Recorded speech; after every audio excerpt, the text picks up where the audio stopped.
Pardon.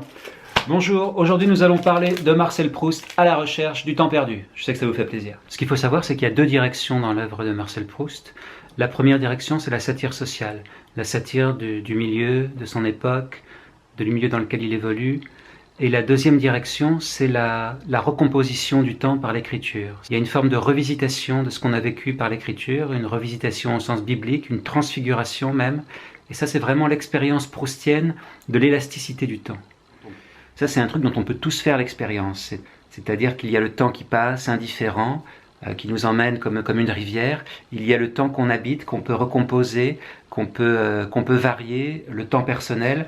Il y a vraiment un concept de l'élasticité du temps, et vous pouvez en faire l'expérience, par exemple, quand vous êtes au téléphone dans la rue avec une personne, soit qui vous plaît, soit le sujet de conversation vous plaît, eh bien le trajet que vous avez à faire paraît passer en une traînée de poudre, alors que sinon, le trajet se ferait vraiment de manière un peu laborieuse. Ça, c'est vraiment l'élasticité du temps, et c'est l'expérience proustienne de l'élasticité du temps que vous pouvez faire chaque jour, et qui est à votre portée. Alors, vous pouvez lire, sinon. Oui, non, je comprends bien, Oui, non mais écoute, ta conversation est passionnante et j'adore te parler, mais est-ce que tu pourrais me rappeler plus tard, par exemple quand je suis dans la rue, parce que j'adorerais faire l'expérience proustienne de l'élasticité du temps. Marcel, vous pouvez me dire, avec juste raison, quel prénom étrange.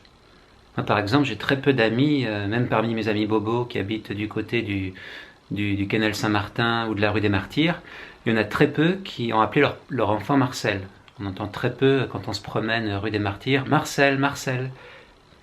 Même si c'est pas un désavantage d'avoir un prénom un peu bizarre quand on veut se lancer dans la littérature, quand on veut faire carrière dans la littérature. Par exemple, il y a nombre d'auteurs successful qui ont vraiment des prénoms bizarres. Hein. Jean-René Huguenin, Léonard Michaels, comme vous voulez. Léonard, c'est pas à piquer des hannetons. On a aussi Roald Dahl, et puis Gilbert. Ah non, lui c'est Roger, c'est pareil. Hein. Honoré, Donna Tarte, dont j'ai bien connu la sœur, Pella Tarte. Donc voilà, par exemple si vous appelez Jérôme, là vous avez vraiment aucune chance, même s'ils ont décerné un prix à Jérôme Ferrari, mais c'est parce qu'il a vraiment lui un nom qui... C'est dingue le nombre de gens autour de moi qui font des enfants, ou qui ont des enfants. Je me sens un peu comme le dernier des Mohicans. D'ailleurs, si j'ai un enfant un jour, je l'appellerai Chingachgook. Chingachgook, c'est le nom du dernier des Mohicans.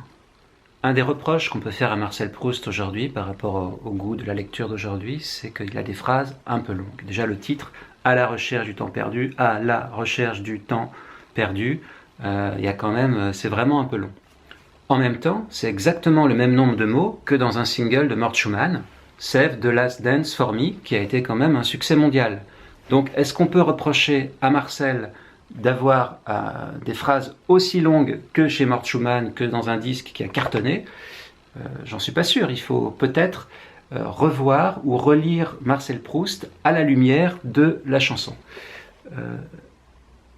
Ah non, zut, c'est pas le single en fait. Le single, c'était Papa Tango Charlie. Et effectivement, il y a beaucoup moins de mots. Bon, encore une théorie qui s'écroule. Si vous connaissez des gens qui travaillent au continent Chambourcy, est-ce que vous pouvez leur dire d'arrêter de mettre les étiquettes de prix sur la tête des artistes? Merci. On a souvent une image de Marcel un peu chez lui, tout seul, en Marcel, en train d'écrire, souvent en pyjama. Voilà un peu ce à quoi pourrait ressembler Marcel Proust après une bonne séance d'écriture. Vous n'êtes pas sans ignorer l'exercice auquel se livrait Démosthène, ce grand sage athénien, pour apprendre à parler avec fluidité, ce qu'on a appelé plus tard l'éloquence. Eh bien, cela consistait à mettre plusieurs cailloux dans sa bouche et à réciter des poèmes ou à soutenir une thèse sur le fromage de brebis, dont Démosthène raffolait. Eh bien, il y a sa version proustienne. Au lieu de cailloux, c'est bien plus agréable de mettre dans sa bouche de jolies madeleines. Unité ne veut pas dire uniformité. Nous ne sommes pas tous coulés dans le même moule. Démosthène. mes souvenirs m'ont apparu. Ce goût, c'était celui du petit morceau de madeleine que le dimanche matin à Combray, parce que ce jour-là, je ne pouvais pas, avant l'heure de la messe, quand j'allais dire bonjour dans sa chambre, ma tante Léonie m'offrait, après l'avoir trempé dans son infusion de thé de tilleul. La vue de la petite madeleine ne m'avait rien rappelé avant que j'y n'eusse goûté.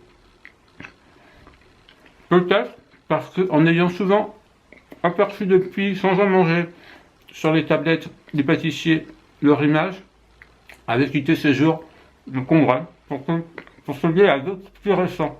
Peut-être parce que de ces souvenirs abandonnés, si longtemps avant la mort, rien ne survivait.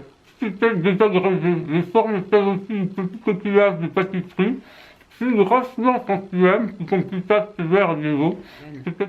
C'est très sympa cette histoire de Madeleine et en même temps c'est un peu stupide. Parce que si Marcel, il avait parlé de pain perdu, le pain perdu aussi ça rappelle l'enfance, il aurait pu faire un chapitre à la recherche du pain perdu. Et là, ça aurait pris un sens supplémentaire. Alors dans son processus d'écriture, plusieurs personnes qu'il connaît ou qu'il fréquente dans la vie réelle, il va s'en servir pour composer un personnage dans la fiction. On a souvent dit par exemple que le personnage de Swann était inspiré d'une de ses connaissances, qui est le dandy Charles Haas, qui était un dandy de l'époque. Mais en fait, Swann, c'est à la fois Charles Haas et à la fois Proust lui-même. C'est-à-dire qu'on ne peut jamais réduire un personnage de fiction à une personne dans la réalité. Et ça, c'est très important. Alors Charles Haas, H2AS, ça veut dire lièvre en allemand. Donc on a pu penser que la transposition Swan, qui veut dire cygne en anglais, pouvait vraiment donner une piste pour l'identification du personnage. D'ailleurs, c'est pour ça que Deleuze a écrit un super livre qui s'appelle Proust et les cygnes. Ça s'écrit pas pareil en fait. Il faut lire ce livre, Proust et les cygnes, parce que c'est vraiment sublime. Enfin, juste un petit passage. Il y a une contradiction de l'amour. Nous ne pouvons pas interpréter les signes d'un être aimé sans déboucher dans ces mondes qui ne nous ont pas attendus pour se former. Et ça, c'est très beau. Quand on aime quelqu'un, c'est vrai que qui nous a pas attendus pour émettre des signes.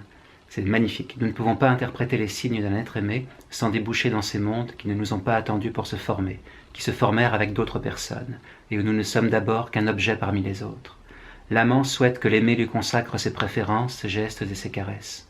Mais les gestes de l'aimé, au moment même où il s'adresse à nous et nous sont dédiés, expriment encore ce monde inconnu qui nous exclut. L'aimé nous donne des signes de préférence. Mais comme ces signes sont les mêmes que ceux qui expriment des mondes dont nous ne faisons pas partie, chaque préférence dont nous profitons dessine l'image du monde possible où d'autres seraient ou sont préférés. Non mais c'est sublime, il faut lire ça absolument, c'est magnifique. De préférence en écoutant Mort Schumann.